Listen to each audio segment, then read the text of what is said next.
ഒരിക്കൽ പ്രകാശനം ലഭിച്ചിട്ട് സ്വർഗീയദാനം ആസ്വദിക്കുകയും പരിശുദ്ധാത്മാവിനെ പ്രാപിക്കുകയും ദൈവത്തിന്റെ നല്ല വചനം വരുവാനുള്ള ലോകത്തിന്റെ ശക്തിയും ആസ്വദിക്കുകയും ചെയ്തവർ പിന്മാറിപ്പോയാൽ തങ്ങൾക്ക് തന്നെ ദൈവോത്തരനെ വീണ്ടും സൂക്ഷിക്കുന്നവരും അവനെ അപവാദം വരുത്തുന്നവരും ആകൊണ്ട് അവരെ പിന്നെയും മാനസാന്തരത്തിലേക്ക് പുതുക്കുവാൻ കഴിവുള്ളതല്ല. കഴിഞ്ഞ ആഴ്ചകളിൽ നാം പഠിച്ചു വന്നത് ദൈവത്തിന്റെ പ്രവൃത്തികൾ തികവുള്ളതാണ്. അതുകൊണ്ട് തികവുള്ള പ്രവൃത്തി ആയതുകൊണ്ട് അടിസ്ഥാന ഉപദേശങ്ങൾ അതിലേക്ക് നാം പഠിച്ചിരിക്കണം. അപ്പോൾ തന്നെ എന്നും കൊച്ചു കൊച്ചു കാര്യങ്ങളിൽ നാം ഇങ്ങനെ നിൽക്കാതെ വേണം ദൈവമക്കൾ ആത്മാവിൽ പരിജ്ഞാന പൂർത്തി പ്രാപിക്കണം എന്നുള്ളതാണ് കഴിഞ്ഞ ആഴ്ചകളിൽ നാം പഠിച്ചുകൊണ്ടിരുന്നത്. അത് കഴിഞ്ഞിട്ട് അടുത്ത അങ്ങനെ പരിജ്ഞാന പൂർത്തി പ്രാപിച്ചവരോട് ദൈവാത്മാവ് ഓർപ്പിക്കുന്ന പദമാണ് 4, 5, 6 വാക്യങ്ങൾ. അടുത്ത 5, 6 ആഴ്ചകളിൽ നമ്മൾ അതാണ് പഠിക്കുന്നത്. മുന്നറിയിപ്പാണ്, വാണി. ഇബ്രാഹിം പല പ്രാവശ്യം മുന്നറിയിപ്പുകൾ ആവർത്തിച്ചു കൊടുക്കുന്നുണ്ട്. ഒരു പ്രധാന വാണിയിൽ നിന്നാണെങ്കിലും നാം എബ്രാലേഖനം എഴുതിയതിന്റെ കാരണം തന്നെ നശിപ്പിച്ചു വിചാരിക്കുന്ന സ്ഥാനം ചിലർ ചെയ്യുന്ന പോലെ നിങ്ങളുടെ സഭായോഗങ്ങൾ ഉപേക്ഷയായി വിചാരിക്കരുത്. ആ ഒരു വിഷയം എന്താണ് എബ്രാലേഖനം എഴുതിയപ്പോ കഴിഞ്ഞ 2-2.5 വർഷം മുമ്പ് ഓർപ്പിച്ചതിന്റെ കാരണം അതാണ്. ഈ എബ്രായ വിശ്വാസികൾ യഹൂദ മത ആചാരത്തിലൊക്കെ കൊണ്ട് പുതിയ വിശ്വാസത്തിൽ വന്നപ്പോൾ പൗരോഹിത്യമില്ല, പട്ടത്വമില്ല, ആചാരങ്ങളില്ല, അതിന്റെ കാണത്തക്കവണ്ണം വലിയ പ്രത്യേകത ഒന്നും ഇല്ലാതിരുന്നപ്പോൾ അവർ പറയുകയാണ്, ഇങ്ങനെയാണെങ്കിൽ ഞങ്ങൾ പള്ളിയിൽ പോകുന്നത് ഈ ദേവ്യാഗോത്രത്തിൽ പറക്കാത്ത യേശുവിനെ എങ്ങനെ പുരോഹിതനായിട്ടൊക്കെ അവതരിപ്പിക്കാൻ പറ്റും എന്നൊക്കെയുള്ള പുണ്യനിയമത്തിന്റെ മധ്യസ്ഥനാണെന്നൊക്കെ പറഞ്ഞ കാര്യങ്ങൾ അങ്ങോട്ട് അവരുടെ ചിന്തയിൽ വരാതിരുന്നപ്പോൾ യേശുവിന്റെ ശ്രേഷ്ഠത ഇവനത്ര മഹാൻ എന്ന് നോക്കുക എന്നുള്ള ആ ചിന്ത എബ്രായ വിശ്വാസികൾക്ക് കൊടുക്കാൻ വേണ്ടിയാണ് ഈ എബ്രാലേഖനം എഴുതുന്നത്. അതുകൊണ്ട് അവർ ഉപേക്ഷയായ സഭായോഗങ്ങളെ വിചാരിച്ചപ്പോൾ ഇല്ല, അതിന്റെ താല്പര്യത്തോടെ ആരാധനയ്ക്ക് വരണം, അതിനുള്ള റീസൺസ് ഇങ്ങനെ ഒന്നൊന്നായി പറഞ്ഞു കൊടുക്കുക. അങ്ങനെ വരുമ്പോൾ ഇവിടെ അടുത്ത ഭാഗത്ത് ഒരു വാണിംഗാണ്, മുന്നറിയിപ്പാണ്. ഈ മുന്നറിയിപ്പ് നമുക്ക് ഒന്ന് വായിച്ചല്ലോ. ഒരിക്കൽ പ്രകാശനം ലഭിച്ചിട്ട്, ആ ഒരു ചിന്തയാണ് പറയുന്നത്. ഒരിക്കൽ പ്രകാശനം ലഭിച്ചിട്ട് 2 സ്വർഗീയ ദാനം ആസ്വദിച്ചു, 3 പരിശുദ്ധാത്മാവിനെ പ്രാപിച്ചു, ദൈവത്തിന്റെ നല്ല വചനം ആസ്വദിച്ചു, വരുവാനുള്ള ലോകത്തിന്റെ ശക്തി ആസ്വദിച്ചു. ഇത്രയും കാര്യങ്ങളാണ്. Once we are enlightened by the word of God, ദൈവവചനത്താൽ നമുക്ക് പ്രകാശനം ലഭിച്ചാൽ പിന്നെ നമുക്ക് കിട്ടിയ കാര്യങ്ങളാണ് സ്വർഗീയ ദാനം, പരിശുദ്ധാത്മാവ്, ദൈവത്തിന്റെ നല്ല വചനം, വരുവാനുള്ള ലോകത്തിന്റെ ശക്തി. ഇങ്ങനെ പ്രാപിച്ചവർ പിന്മാറിപ്പോയാൽ എന്ത് ചെയ്യുന്നു? അവർ പിന്മാറിപ്പോയാൽ തങ്ങൾക്ക് തന്നെ ദൈവപുത്രനെ ക്രൂശിക്കുകയും ലോകോപവാദം വരുത്തുകയും അതുകൊണ്ട് പിന്നെ അവരെ മാനസാന്തരത്തിലേക്ക് കൊണ്ടുവരുവാൻ കഴിയുന്നതല്ല. ഇതാണ് ചിന്ത. നോക്കണം, ഒരിക്കൽ പലപ്പോഴും റോമാലേഖനം 8-ാം അധ്യായത്തിന്റെ 1-ാം വാക്യം, റോമാലേഖനം 8-ാം അധ്യായത്തിന്റെ 1-ാം വാക്യം ദൈവശാസ്ത്രജ്ഞന്മാരുടെ ഇടയിലും അല്ലെങ്കിൽ ദൈവ സമൂഹത്തിലും അല്ലെങ്കിൽ തെറ്റായി വ്യാഖ്യാനിക്കപ്പെടുന്ന ഒരിക്കൽ ക്രിസ്തുവേശുവായി കഴിഞ്ഞാൽ എന്തില്ല, ഒരു ശിക്ഷാവിധിയും എന്തും കാണിച്ചുകൂട്ടാ, ഒരു കുഴപ്പമില്ല. ഒരിക്കൽ ക്രിസ്തുവിലായാൽ പിന്നെ ശിക്ഷാവിധി ഇല്ല എന്നുള്ള റോമർ 8-1 അതിന്റെ മുമ്പിലുള്ള വാക്യങ്ങളും 2 വാക്യം മുമ്പിലോട്ടും 8-ാം അധ്യായത്തിൽ 2-3 വാക്യങ്ങൾ ചേർന്ന് വായിച്ചാൽ, അല്ലെങ്കിൽ ഇംഗ്ലീഷിലുള്ള വേർഷനിൽ അല്ല, എന്തുകൊണ്ടാണ് വിട്ടുകൊണ്ടെന്ന് അറിയത്തില്ല മലയാളത്തില്. അതുകൊണ്ട് ഇപ്പോൾ ക്രിസ്തുവേശുള്ളവർക്ക് ഒരു ശിക്ഷാവിധിയുമില്ല. അതിന് മുമ്പ് അതുകൊണ്ട് അനിഷ്ട മനുഷ്യൻ മരണത്തിനധികമായ ശരീരത്തിൽ നിന്ന് അതിനെ മോചിപ്പിക്കുമെന്നുള്ള നിലവിളിയോടുകൂടെ അല്ലെങ്കിൽ ഒരു പാപിയുടെ നിലവിളി പൗലോസ് അവതരിപ്പിച്ചിട്ട് അതുകൊണ്ട് ആ പാപത്തിന്റെ പ്രമാണത്തെ വിലപിച്ചതുകൊണ്ട് ഇപ്പോൾ ക്രിസ്തുവേശുള്ളവർക്ക് പാപത്തിന്റെ ന്യായ പ്രമാണം, ആ മരണശിക്ഷാവിധി മാറിപ്പോയി ജീവന്റെ ആത്മാവിന്റെ പ്രമാണമാണ് ശരീരത്തിൽ വ്യാപരിക്കുന്നത് എന്ന് വിചാരിച്ചുകൊണ്ട് പാപത്തിന് ശിക്ഷയില്ല എന്ന് പ്രസംഗത്തിൽ ഓർപ്പിക്കാം, ഇല്ല എന്ന് നാം ചിന്തിക്കരുത്. അപ്പൊ അങ്ങനെ ഒരിക്കൽ പ്രകാശനം ലഭിച്ച ദൈവമക്കൾ പിന്മാറിപ്പോയാൽ മാനസാന്തരപ്പെടുത്താൻ വലിയ പാടാണ്. അവർ മാനസാന്തരപ്പെടുമോ? എടുക്കാൻ പറ്റും, വേറെ ചിന്ത.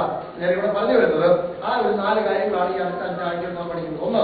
1, ഒരിക്കൽ പ്രകാശനം ലഭിച്ചിട്ട് നമുക്ക് ഒരു വെളിച്ചം കിട്ടിയവരാണ്. അതാണല്ലോ ഇരുട്ടിലായിരുന്നു വെളിച്ചത്തിലേക്ക് ദൈവനെ കൊണ്ടുവന്നു. നമുക്കൊരു പ്രകാശം കിട്ടിയവരാണ്. ദൈവമക്കളെ തന്നെ നമുക്ക് എന്ത് കിട്ടിയവരാണ്?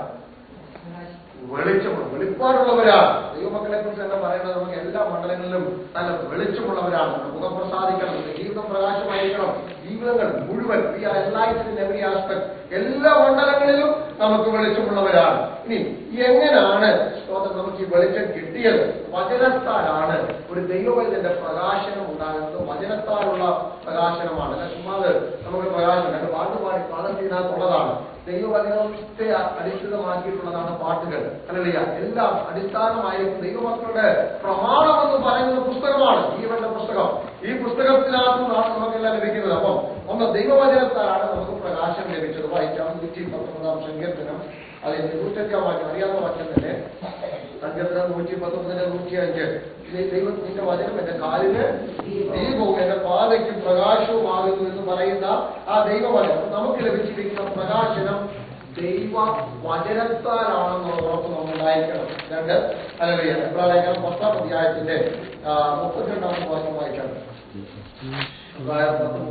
എന്നാൽ നിങ്ങൾ പ്രകാശനം ലഭിച്ച ശേഷം നിന്ദകളാലും ദൈവത്തിനുള്ള പ്രകാശം നിങ്ങൾ ലഭിച്ച ശേഷം നിന്ദകളാലും അല്ലെങ്കിൽ കഷ്ടങ്ങളാലും പ്രയാസങ്ങളാലും ഒക്കെ അല്ലെങ്കിൽ മറ്റൊരു മുമ്പ് അപമാനിക്കപ്പെടുന്ന മണ്ഡലങ്ങളൊക്കെ ഉണ്ട്. അപ്പൊ നിങ്ങളുടെ പൂർവ്വകാലം ഓർത്തുകൊള്ളി. പൂർവ്വകാലം ഓർത്താൽ ഇപ്പൊ നമുക്ക് പ്രകാശത്തിലാണ് നടക്കുന്നത്. ഇതാണെങ്കിൽ പത്രോസ് തന്നെ പറഞ്ഞത്. നിങ്ങൾ വാക്യങ്ങളൊക്കെ അറിയാം, പലപ്പോഴും ആവർത്തിക്കുന്നു. 1 പത്രോസ് 9-ാം വാക്യത്തിൽ നിങ്ങളോ അന്ധകാരത്തിൽ നിന്ന് അത്ഭുത പ്രകാശത്തിലേക്ക് വിളിച്ചവന്റെ സൽഗുണങ്ങളെ ഘോഷിപ്പാൻ തക്കവണ്ണം തിരഞ്ഞെടുത്തിരിക്കുന്ന ജാതിയും രാജകീയ പുരോഹിത വർഗവും സ്വന്തം വംശം വിശുദ്ധ പ്രജയും ആക്കിയിരിക്കുന്ന ആ ജീവന്റെ പ്രകാശത്തിലേക്കാണ് ദൈവം നമ്മെ കൊണ്ടുവന്നിരിക്കുന്നത്. അപ്പോൾ ഇരുട്ടിന്റെ അധികാരിയായിരുന്ന പിശാചിനെ മാറ്റി തന്റെ മരണത്താൽ നീക്കി നിത്യജീവന്റെ പ്രകാശം ദൈവം നമുക്ക് തന്നു എന്നുള്ള ആ കാഴ്ചപ്പാട് നമുക്കുണ്ടായിരിക്കണം. ദൈവം നാം വെളിച്ചത്തിന്റെ മക്കളാണ്. നാം വെളിച്ചത്തിന്റെ മക്കളാണ്. അവൻ വെളിച്ചത്തിൽ നടക്കുന്ന പോലെ നാം വെളിച്ചത്തിലിരിക്കണം. അപ്പൊ നമ്മള് ഇനി പറഞ്ഞത് നമ്മൾ ഒരിക്കൽ പ്രകാശനം ലഭിച്ചവരാണ്. അപ്പൊ ഇവിടെ ഇരിക്കുന്ന എല്ലാവരെയും കുറിച്ചുമുള്ള ദൈവത്തിന്റെ അരുളപ്പാട് എന്ന് പറയുന്നത് നിങ്ങൾ വെളിച്ചത്തിൽ വസിക്കുന്നവരാണ്. അവൻ ഇരുള് ഒട്ടുമില്ല, വെളിച്ചത്തിൽ വസിക്കുന്നവരാണ്. അപ്പം യെശയ്യാ 60-1 മുതലുള്ള വാക്യങ്ങൾ നമ്മൾ ഇങ്ങനെ വായിക്കുന്നു. ഇതെല്ലാം അറിയാവുന്ന വാക്യം. എഴുന്നേറ്റ് അവൻ വിളറിയ വിളക്കുണ്ട്, പക്ഷെ നമ്മൾ പ്രകാശിക്കാറില്ല. പലപ്പോഴും നമ്മൾ ചില പ്രകാശിക്കണമെങ്കിൽ എഴുന്നേറ്റ് പ്രകാശിക്കുക, നിന്റെ പ്രകാശം വന്നിരിക്കുന്നു. വന്നിരിക്കുന്നു പറഞ്ഞാൽ ഓൾറെഡി ജസ്റ്റ് കം അല്ലേ, ലൈറ്റ് ജസ്റ്റ് കം എന്നല്ല, വന്നിരിക്കുന്നു. അല്ലാതെ വരുമെന്നല്ല, പ്രകാശം വന്നിരിക്കുന്നു. അടുത്ത വാക്യം പറയുന്നത് ചുറ്റുപാടുള്ളത് എങ്ങനെയാ നമുക്ക് വെളിച്ചോണ്ടതിനെ അറിയുന്നത്? ഒരു മുറിക്കകത്ത് വെളിച്ചോണ്ടെന്നങ്ങനെ അറിയുന്നത് ഒരു കൊച്ചു ക്യാൻഡിൽ മതി, അല്ലെങ്കിൽ 50 സെന്റിന്റെ ഒരു ക്യാൻഡിൽ മതി എത്ര വലിയ മുറിയിലെ ഇരുട്ട് മാറ്റാൻ വേണ്ടി. അതിന്റെ തീവ്രത വ്യത്യാസം ഉണ്ടായിരിക്കാം. ഇത് മുഴുവൻ ഇരുട്ടാണെങ്കിൽ ഒരു കൊച്ചു ക്യാൻഡിൽ കത്തിച്ചാൽ വെളിച്ചം വരുന്ന പോലെ എങ്ങനെ വെളിച്ചമുണ്ടെന്ന് അറിയുന്നത്? അടുത്ത വാക്യം, അന്ധകാരം ഭൂമിയെയും സൂര്യനിട്ട് ജാതികളെയും മൂടിയിരിക്കുന്നു. നിന്റെ മേലോ യഹോവ ഉദിക്കും, അവന്റെ തേജസ്സും നിന്റെ മേൽ പ്രത്യക്ഷമായിരിക്കും. ജാതികൾ നിന്റെ പ്രകാശത്തിലേക്കും രാജാക്കന്മാർ നിന്റെ ഉദയശോഭയിലേക്കും വരും. നോക്കണം, ഈ ഭൂമി മുഴുവൻ അന്ധകാരത്തിൽ കിടക്കുന്ന ജനത്തിന്റെ നടുവ് ഇരുട്ട് വ്യാപരിക്കുന്നു. രാജ്യങ്ങൾക്ക് അറിയത്തില്ല ഭാവി എന്തായി തീരുമെന്ന്. അപ്പൊ നമ്മൾ ഇരുട്ടാണല്ലോ, കണ്ണു അടച്ചാൽ ഇരുട്ടാകുന്ന ഒരു മണ്ഡലമാണ്. എന്നാൽ ദൈവജനത്തിന് അറിയാം മുമ്പിൽ എന്താണ്.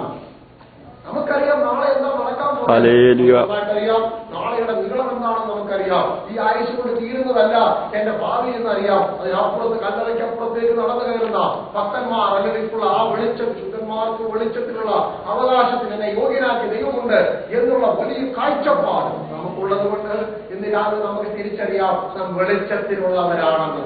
മറ്റുള്ളവർക്കില്ലാത്ത ഒരു കഷ്ടം വരുമ്പോൾ അവർക്കത് ഇരുട്ടായി മാറുമ്പോൾ നമുക്കറിയാം ഇതിനപ്പുറത്തൊരു വെളിച്ചം വ്യാപരിക്കുന്നുണ്ട്. ഇതിനപ്പുറത്ത് ഒരു രാത്രി കഴിഞ്ഞാൽ ഒരു പകലില്ല, രാത്രി കഴിവാറായി പകലേറ്റവും അടുത്തൊക്കെ പാടുന്ന ഓർത്തോണം.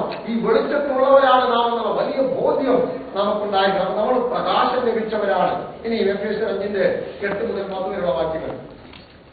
Ephesians chapter 5 verse 8-10. മുമ്പേ നിങ്ങൾ ഇരുളായിരുന്നു, ഇപ്പോഴോ കർത്താവിന് വെളിച്ചമായിരുന്നു, കർത്താവിന് പ്രസാദമായിരുന്നു പരിശോധിച്ചുകൊണ്ട് വെളിച്ചത്തിലുള്ളവരായി നടന്നുകൊള്ളുവിൻ. ഇനി നാം വെളിച്ചത്തിലാണ് നടക്കുന്നത്. എങ്ങനെയാണ് അറിയുന്നത്? സകല സൽഗുണവും നീതിയും സത്യവുമല്ലോ വെളിച്ചത്തിന്റെ ഫലം. ഇരുട്ടിന്റെ നിഷ്പ്രവൃത്തികളെ കൂട്ടാളികളാകരുത്, അവയെ ശാസിക്കുകയത്രേ വേണ്ടത്. അവർ രഹസ്യമായി ചെയ്യുന്നത് പലതും പറയുവാൻ പോലും അറിയില്ല. ഈ അടുത്തുള്ള വാക്യങ്ങളെല്ലാം അത് എഴുതിയിട്ട് അവസാനം 15-ാം വാക്യം തോന്നുന്നു. അതുകൊണ്ട് ഉണർന്നവനെ ഉണർന്ന് മരിച്ചവരിൽ എഴുന്നേൽക്കാം, എന്നാൽ ക്രിസ്തുവിന്റെ മേൽ പ്രകാശിക്കും എന്ന് ചൊല്ലുന്നു എന്ന് പറയുന്ന ആ പദമോ നാം ആയിപ്പോകുന്ന മണ്ഡലങ്ങൾ